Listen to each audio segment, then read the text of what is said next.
Welcome back everybody, I am Follygon, and in this video I'm going to be showing you an overview of my female portrait sculpting process here with this latest character. But before we get in and talk about the process, click that subscribe button if you are new around here, and if you would like to purchase a print of this character, I'll have a link down in the description as well as a link to my course, my brushes, all that good stuff over on my Gumroad. Check it out, links are down below. So normally here on my channel, what I will typically do is show you a quick overview process, typically sped up footage, kind of talking through the entire thing. And that's fun, and you can glean a lot of information from that, and I really enjoy getting to talk about the process for my characters that I sculpt here in ZBrush. But I thought it would be more fun, or at least a nice change of pace, to show you guys a general overview of where things start, because they don't always start off quite looking so pretty, right, in the very beginning. And you guys who have watched my stuff know exactly what I'm talking about. Look at that horrible monster. Talking about that and why that stage of the process is extremely important, as well as everything else here as we roll through and continue to work on all this stuff. But I'll be talking about a lot of my mental process at each stage of development, and why I made certain decisions, and exactly what we were kind of thinking when we did things like this. So, with that all out of the way, let's go ahead and get started. Now, if you guys have ever watched me on my channel here and seen any of my process before, well, pretty much everything I sculpt starts right here with a sphere. And this character was no different. So this part of the process is what is called Blockout. Blockout is the initial stage of development when you are just getting something on your canvas. So right now I have a head, I have a body, an upper body at least, some arms, some hands, a lot of stuff that I don't even use for the final character. And if you take a look at this face compared to where we end up, there are very few similarities between the two. We have two eyes, mouth, nose, we got the basics, but for the most part, very, very different. And that is essentially what you're looking for at this stage. Just the basics, the very rudimentary form that you need to kind of continue forward. This character, I will also say, was very experimental for me. I didn't have a clear direction when I started. I had an idea of making the character female, elemental, cold, wintry, ice, that kind of thing. That was like the theme that I was going with. But other than that, I didn't really have too much direction. So during this stage, I just created a very simple basic face, 2 eyes, two ears, 2 nostrils, 1 nose, and the lips here. And a lot of this is very rough, and that's okay. I tell a lot of people that during this stage, it's very okay to be in a very rough state, not looking too great. Because the initial stage of development is not about it looking like the final piece, that final character, but more so just having the basic parts and pieces in there to carry you forward. So with a little bit more effort, this part of the process, I will say, maybe took me 30 minutes or so to get to. It really just kind of depends. It's been a long time since I've done this. I was sick with COVID while I was working on this, and I paused for a long time, so I returned to it recently, so I don't exactly remember how much time I spent on it at this part of the process, but we will continue on here to the second stage. So moving on, there's not a whole lot that has changed between part 1 here and part 2. If we take a look at the face, I have developed on the shapes a little bit more, so you can see that I've started to give the character a little bit more pointed ears. I've worked on different aspects of the face, and I've taken a lot of the volume out of there as well. So you can see it starting to thin out, maybe feel a little bit more feminine. But during this stage, a lot of what I attempt to do to go from a blockout to a more refined model that feels more organic, that feels more soft, let's say, feels more fleshy, would be a good way to put it, is to take a lot of these kind of hard, planar edges that I have in a lot of these places. I've started to soften them out a little bit here. You can definitely see a lot of them in these couple different areas here running through this shape. These are nice for figuring out where your surface is turning or changing direction. That is essentially the idea. If we take a little look at an angle here, you can see where this plane goes out this way and then turns here. So that is the front plane of the face, and that is the side plane of the face. And what I've done here is I have kind of blurred that line a lot more. You can see that there are still some harder, kind of sharper areas, not quite as hard as what I had before, but I've started to make them feel a bit more organic. So that's a lot of what I do during this stage, while also refining what I already have, and start pushing in a direction that feels a little bit closer to that finished mark that I'm aiming for. So from here, we'll continue on and take a look at this part of the process, which is when I start to add some color, which is very helpful. You just add some quick paint on your model. Typically when I do that, I just grab any old paintbrush, preferably one that doesn't also add form, and I just block out a really basic color. So what I'll do is I'll maybe grab some kind of reddish color here and start painting that around the cheek. And this initially looks really nasty. It kind of feels like I'm painting a clown or something, right? Clown makeup, not very attractive. But it's very important, much like during the sculpting part of the process, to start blocking out form and now blocking out where your paint or color is going to be. And then once I get a little bit more of that paint on there, then I'll start adding a little bit of a softer value, going back through, just decreasing the strength of my paintbrush and just kind of going in there very gently. At first, it doesn't look like a huge difference, but if I take a step back really quick and a step forward, you can see that there's a lot more warmth in that area.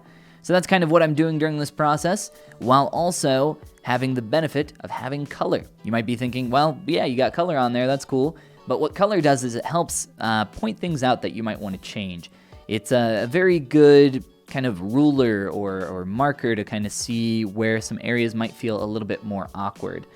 So for example, I started to remove a lot more volume from that lower portion of the face, tapered that in quite a bit, gave her a little bit more of a chin, and continued to clean up and refine a lot more of the sculpt as we went on here. From there, I added some very quick hair. For a lot of you that have been following along with this project from the beginning, then you got to see a little time lapse of me creating this hair, which really isn't that difficult. If you guys are interested, I'll throw a link up on screen for you guys, as well as down in the description. Pretty simple stuff here, using what's called a cube tube brush. It's a custom brush that I created. It's very blocky, well, I say blocky because of the shape, but it's also blocky for the term blockout. Some of this is more refined if you take a look at some of these shapes coming down around the sides of the face. A little bit rough back here, but for the most part, we are continuing forward to just add in more elements that we need to have something on our canvas that we can refine later. Much like a sculptor of old, if you don't have your block of stone to kind of carve into, you're not going to be able to later create that form. And if you don't have a basic starting point here to carve into and build on top of, well, you're not going to get to that more refined state later on. Gave us some quick little censorship here, just so we don't have YouTube deleting the channel or anything like that. This part of the process is when I took all that hair that I made and pretty much deleted a lot of it. Essentially, I went through, combined a lot of it, and started to refine some of the shapes in the hair. Right now, a lot of this is extremely temporary as I'm starting to refine a lot more. You'll also notice that during this stage, I actually went back and painted the eyes and worked on the face a lot more. If I were to toggle off that hair, you can just see the large difference compared between these stages of the face. A lot more thin, a lot more refined in terms of paint, a lot more refined obviously in terms of form. And this face here is actually very close, I will say, to the final version of the face for the character. It's still revised and refined a lot more from here, but for the most part, this is pretty close. So yes, a lot of refinement here. At this part of the process, I wasn't sure if I was going to do a full body, do hands, what I was going to do with the pose, the expression, etc. Very experimental still, but we'll continue on here to that next stage where I have added in a lot more stuff. Now you can see that I've started to think about the framing elements here for the face. The hair hasn't really changed too much at all. I have this cool halo effect here around the character. That was something that I really wanted to try to integrate to kind of bring a little bit more of the focus pointing all in directly towards the face. I wanted to render this as a portrait, which I did end up doing, as you guys saw at the beginning of the video. But yeah, we got that kind of nice framing element in there. I've started to think about the clothing a little bit more. I wanted to keep the clothing fairly simplistic, while also kind of, framing in on the face, as well as giving nice periods of rest and bringing interest to some visually interesting places. Continuing on from there, pretty much nothing changes here with the face, with the body. I put the arms down at the sides, but that is all pretty much the same. The only real thing that changed here was the hair. And this hair is starting to head into the direction of the final hair. I think it's a lot more easy to tell the similarities in the face now that the hair is a little bit more similar. It's really interesting, I think, actually, in sculpture, how hair can really change the way that a face feels. If you are working on a character's face and you are struggling to kind of figure things out a little bit, just add in some quick hair. Find a very simple bob cut hairstyle, or maybe throw in some quick long hair like I did here. I just kind of pulled this out very quickly, very rough. You can see that it's actually it's actually separated in the back of the shape here as I was working on that larger seam for the hairline happening there. So it's very rough. You can do this kind of thing very quickly, and it really can completely change the entire feel of your character. I mean, just flip-flopping between the two, I think there's a very large difference there. Then from there, we go into a little bit more refinement. I've added some horns to the character because I thought that that was a really cool aesthetic, and I thought it could help frame in on the face even more. And then from there, it's really just going back through over top of the hair with a clay brush and starting to add a little bit more form. It's very messy, very rough, but I really actually kind of wanted this texture here. I can show you just by going over part of it very quickly to show you the basic technique, just using my personal clay brush, just wrapping around this form and starting to kind of fade a stroke in, be a little bit stronger, and fade that stroke out. Very simple technique for adding some texture to some form. For hair, I think it's nice to add in a little bit of a rougher feel to some of the areas. You can obviously see that there's still some larger plane changes happening here, some areas that still need to be refined and worked on, but for the most part, that was the overall aesthetic that I wanted to go for there. Now, if we take a quick step back to the blonde hair before we kind of pushed forward there, you might be wondering why I decided to change the hair and make some of those decisions. Well, overall, I think that the hair feels a lot better, but for the most part, it was just kind of, I wouldn't say guesswork, but I think experimentation is a very good way to phrase it. Meaning that I did look up a bunch of different references for hairstyles, and specifically, I wanted to find something that felt very wintry. Not quite the Elsa direction, which is what we were kind of doing there at first with the blonde hair, but I wanted something that would frame the face, kind of give us that chilly or cold aspect. Maybe this long hair, very poofy, fluffy hair, helps keep her warm. I don't know, but it really frames the face well. It's a very interesting form in general for the asymmetry of the shape, and overall, I think it just looks cool. So a lot of experimentation, a lot of playing around, a lot of failure, not just in this project, but in the past, to just get better at this process in general of development.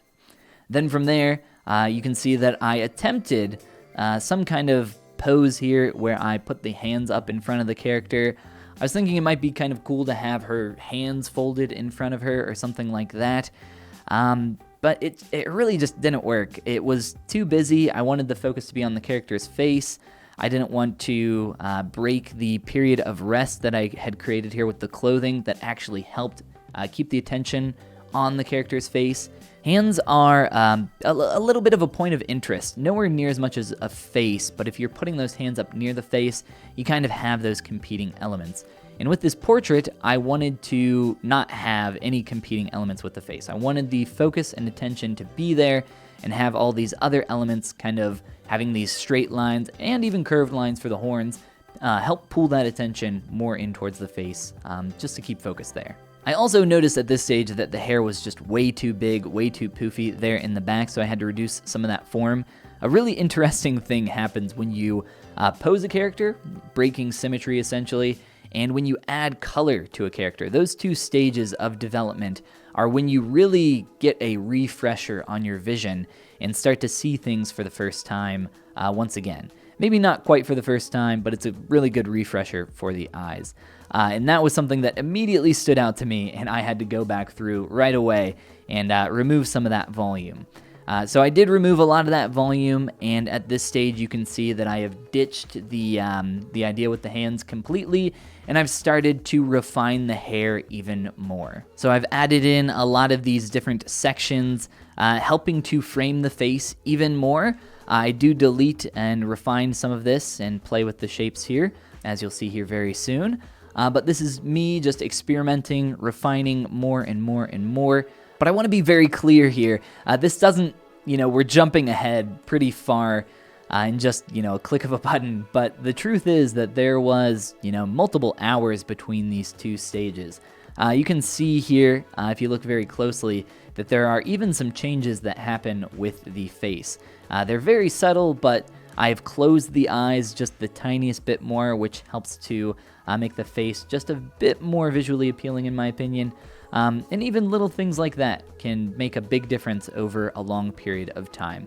I always say that sculpting is making a lot of little changes that eventually add up to a big change, which is something that I think a lot of new people possibly struggle with because you don't see a lot of huge results really quick.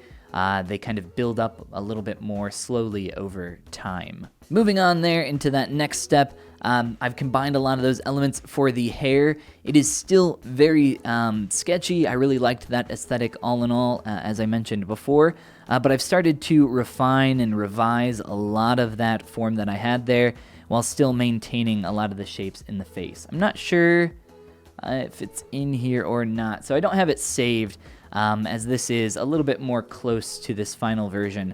But even at this stage, this hair went through a lot of different versions. It was still kind of the same larger form, but a lot of these secondary shapes kind of framing around the face were different. And what I realized as I kept working on them more and more is I had a couple different shapes kind of framing the face this direction, and those shapes heading that direction opposed the overall flow of form that I had here with the hair, which is kind of this larger shape going down around the face this way. And you can see the shapes up here doing that, and even the shapes kind of down here doing that a little bit more. The only time that kind of differs here is down here with this shape, which helps to flow with this larger shape of the hair here. So that is not a huge concern, but for the elements framing the face that I had, I wanted to keep that general flow heading in the same direction. And this is when I was starting to wrap things up to the final state. For rendering, I was doing some tests in Blender. Yes, I use Blender. I render in Blender using cycles. I really like Blender, actually, even though I make a lot of jokes about Blender. But as you can see here, between these two stages, it is a very, very subtle change that I add just here around the mouth. I'll do it one more time so you guys can catch it. I had this little awkward kind of downturned corner here for the lip that was just a little bit too strong. It is a natural rhythm that you can see happen in the face because of the volume in the corners of the lips. It's not quite as present with a more neutral mouth, which is what we have going on here. With maybe a more happy expression, we would see that a little bit more strong. So I did reduce a lot of that form. And the very final stage here is literally just a reduction in poly count. At least I believe that this is the correct file. Yes, so this is the decimated version before I send it off to be rendered in Blender. So before I render my models, I do what's called decimation. Decimation is just a process where you reduce poly count, essentially reduce the resolution of a form without really changing what it looks like, at least not too much. I'll show you a very quick example so that you guys can get an idea of what I'm talking about. So I just ran a decimation on this character's hair, and what I'll do is just zoom in here, and I will flip between this high resolution hair, semi-high resolution, and this new hair. And let me know if you guys can see the difference. This isn't Blue's Clues. I guess you can't really respond in real time. But you can maybe see a little bit of that. I will turn on what's called polyframe so that you guys can see the actual polygons there. And I'll go back to the old version, which is actually a decimated version as well, as I mentioned. We can maybe go back here. So this is the version that I was working with before, which was kind of a little bit more messy. I did combine it and clean it up later, but as you can see now, between those two versions, there is one that is very clearly higher res. But for the most part, between those two, we don't lose a lot of information. So for the most part, you would be okay to render with a decimated version like this.